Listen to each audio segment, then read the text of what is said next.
Good afternoon, everyone, and thank you for being here, members of the media, and to the public watching from wherever you are in Bermuda or around the world.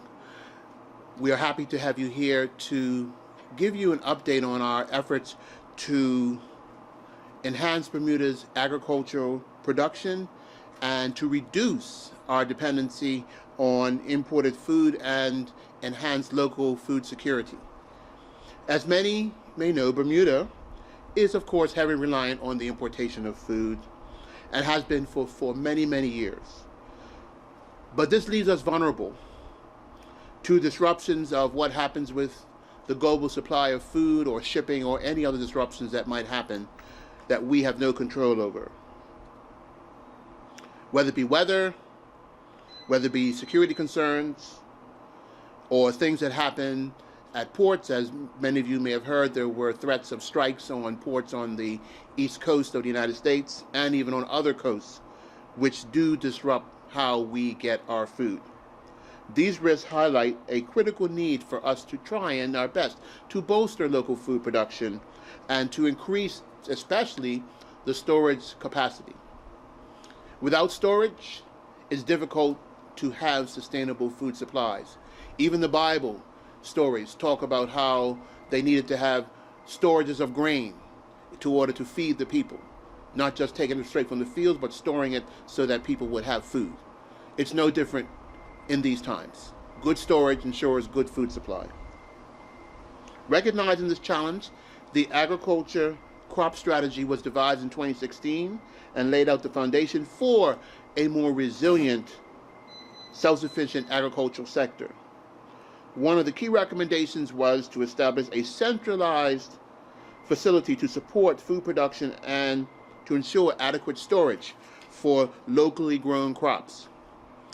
During those consultations, it became evident that while many full-time farms had certain resources to maintain a level of storage, our smaller farms and part-time farmers did not have those resources and were at a disadvantage.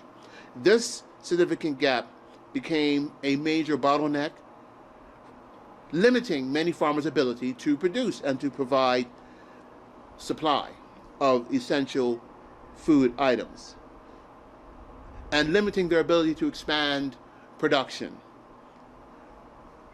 because they couldn't immediately store what they produced. So this overall constrains the ability for us to have a local sustainable food supply. To date, since implementing that strategy, Bermuda has had significant strides. Today, virtually all registered local growers benefit from this place, the Agricultural Service Center, which is vital to supporting our commercial farming community. The center provides essential services which include cold storage, banana ripening, ice production, and supplying essential materials such as herbicide chemicals, seed, and packaging. It is also instrumental in managing agricultural embargoes, ensuring that the continued operation of the agricultural sector happens even in challenging times. Recent repairs have allowed the center to remain operational despite the facility's age. However, if you take a moment to view the structure, it is housed in a centuries-plus-old building, a warehouse, and it is clear that it is no longer viable for what we desire for it to operate as. The facility actually poses a real risk to us being able to sustainably maintain our agricultural sector with a deteriorating asbestos cement roof, insufficient water storage, and failing cold storage rooms. While temporary repairs have been made over the years, continuously, and I credit the staff who's here, who've had to maintain, and those who have assisted us with these temporary repairs, like the Ministry of Public Works, the long-term solution is essential. We need a new facility. Following extensive evaluation of government and private sector properties, construction and new state-of-the-art agricultural services center on government-owned land immediately south of the current site has been identified as the best solution that we must take action on. This new 15,000 square foot facility will be designed for efficiency, sustainability, and resilience to provide a much needed boost to Bermuda's local food production capacity and bolster our overall food security as an island. And there are key features which I'd like to outline to you that will be a part of this new facility. It will have advanced cold storage and humidity-controlled areas for improved crop preservation, a hydro-cool room to extend the freshness of perishable goods, expanded dry storage for farming chemicals, seed, and other essential supplies, modern sorting, packaging, and inspection capabilities to ensure local produce reaches the market optimal collection,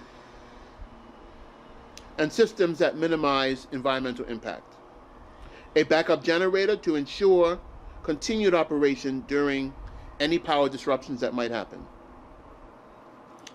The planning process for this is well underway.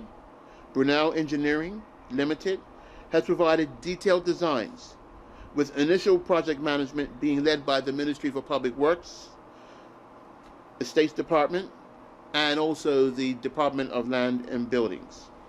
The necessary permits have been received, and a Class A cost estimate of $14.55 million for the work, reflecting recent inflationary impacts, has been established.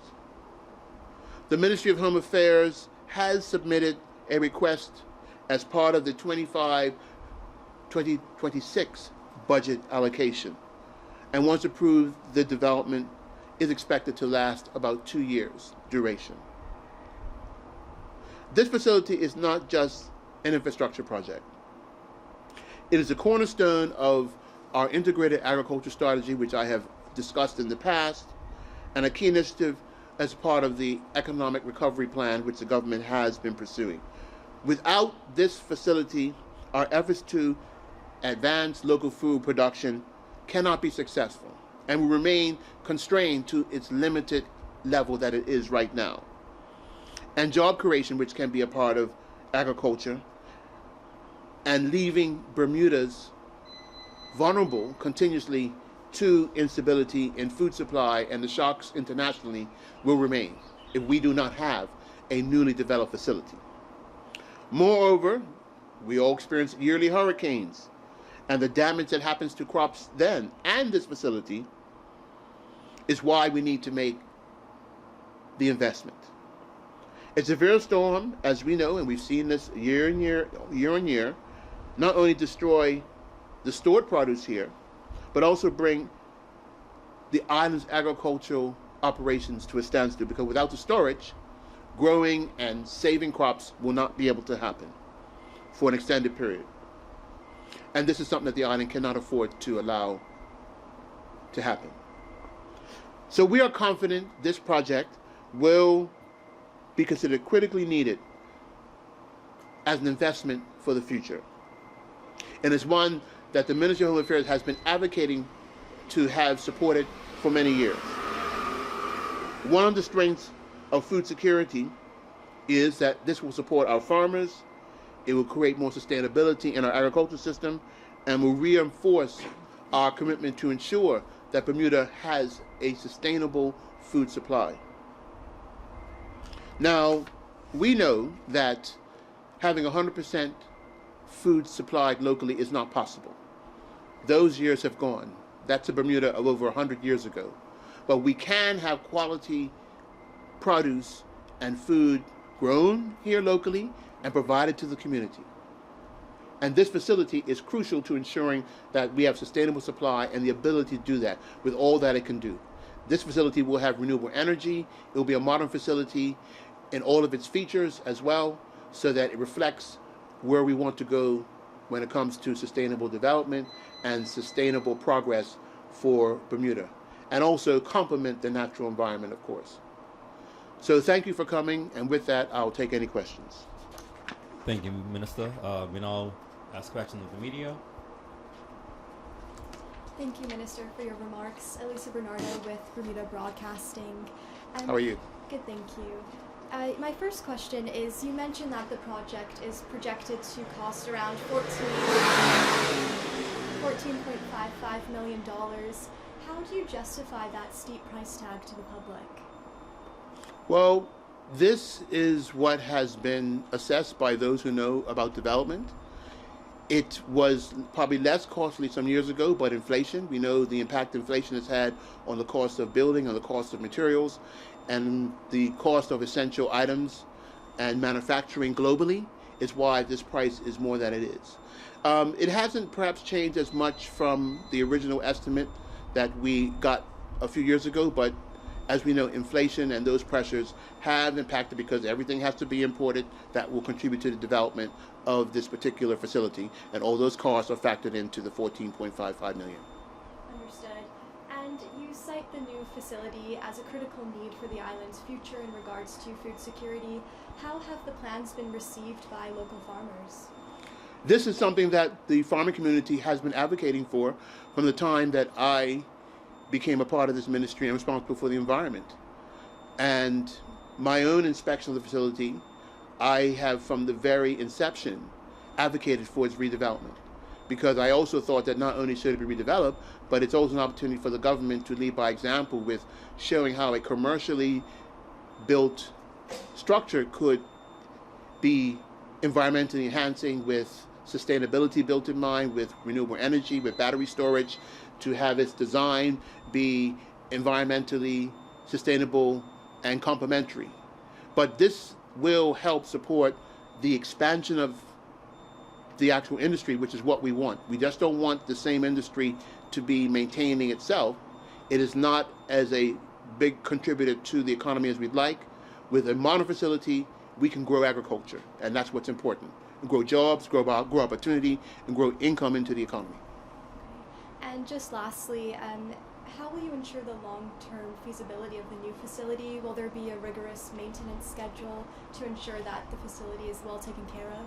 Yes, I'm sure that the Ministry of Public Works and the State's Department will do that, but I'm also sure that the team that works here will also take pride in making sure that this is a first-class facility. They have been working in some challenging conditions and still have been a compliment to the agricultural community. I do not doubt that the team in the future will do the same at an even higher level with even better resources.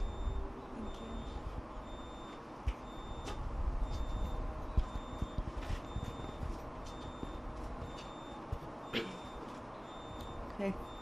Good afternoon, everyone. Good afternoon. You mentioned there about jobs. This could be perhaps a job creator. Do you have any estimate on how many jobs and what kind of jobs? Well, the facility itself and the capacity that it can add will help other farmers grow their production. The whole idea is that if we have a modern facility that has more capability for storage, that will allow other farmers to invest more in their farming and want to farm more. Right now, because of limitations, there isn't the ability to expand production or even take on growing additional crops that could be cultivated in Bermuda. That will mean more jobs in different areas of agriculture, which is what we want. And we want to have a modern agricultural environment as well, so that not only this will complement what we do now, but it also will be a contributory to when we add other things such as vertical farming and other types of modern agriculture to the picture as well. It will complement all aspects of farming as we have an integrated strategy which we're looking to deploy. Do you have any estimate on the number of jobs it potentially has? At this point, I don't, but that is something that we believe that with the confidence of a new facility, our farmers will be able to confidently invest in their businesses, and also new farmers, because what we want to do is expand agricultural activity. Right now, according to estimates, we are only farming about half of the available land, which is just over 700 acres that's available for farming.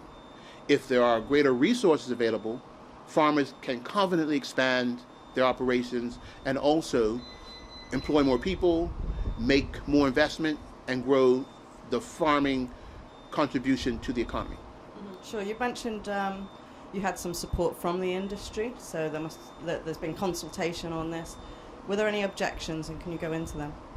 I have not myself fielded any objections. What I do know is that from the time that I joined the ministry back in 2018 as environment minister, responsible for agriculture and everything, this was a needed component. And I do have an advisory board, the agriculture board. That full board, which is majority of farmers, are in full support of this project. Okay, and in terms of the storage, you talked about chemicals and seed storage. Yeah. But it's also for actual crop storage Yes. as well. Yeah. So how long will these crops be stored for, and is there any risk of them diminishing in quality as they are stored? No, as long as you have the right conditions. Many crops, such as carrots, bananas, which often need ripening because much of our banana crop is imported, or even where the market has already absorbed perhaps all that it can, but our farmers' yield has been more, it's possible that some crops can be stored for months here until the next cycle comes or when the demand arises again. And so that's the role that this particular facility will play. It will allow for many crops that if you just leave them to the natural conditions, they will just deteriorate and be, okay, because they're perishable. But this will allow us to sustain their life and make them available to the marketplace without having to rely on importing more. And then we can keep an embargo lasting longer if we know that there's a sustainable supply on the island, which is what helps our farmers if we can maintain the duration of embargoes with essential crops. Sure. I know we have some embargoes on the carrots. Yes. I mean, with this facility, could it result in embargoes being placed on other crops? Yes. If these are crops that we can sustainably grow in Bermuda and store them with a long duration, yes, there are other crops that could be actually added, and we're already doing that. We're adding crops that our farmers are interested in like growing, and if they can grow them sustainably in a particular season, we can embargo those crops from being imported because we know that there will be local supply if the farmers are producing them. So, the same thing with potatoes. Certain periods of year, there is a potato embargo as long as there is a duration of supply until the local supply exhausts itself. So we do that with a number of crops, and we are looking to expand that in any way that we can help farmers, because our priority is to help our local farming community in every way we can. Okay, thank you. Thank you, Minister. That concludes the press conference. Do you have any closing remarks? Thank you for everybody for being here. You're not likely to see me at this podium again, at this facility, but I am happy and proud of the work that everybody here has been doing with this project and with doing our best to enhance local agriculture. There is more to come. We have an integrated agriculture strategy, which is in the works, which is meant to support farmers. It's another request that the farmers asked the government to invest in, and we did so. So we kept our promise to farmers with that, as well as we're keeping our promise to farmers with this project, and I'm very proud that it's going to get off. And I just want to thank everybody for being here and being a part of this journey. Thank you very much.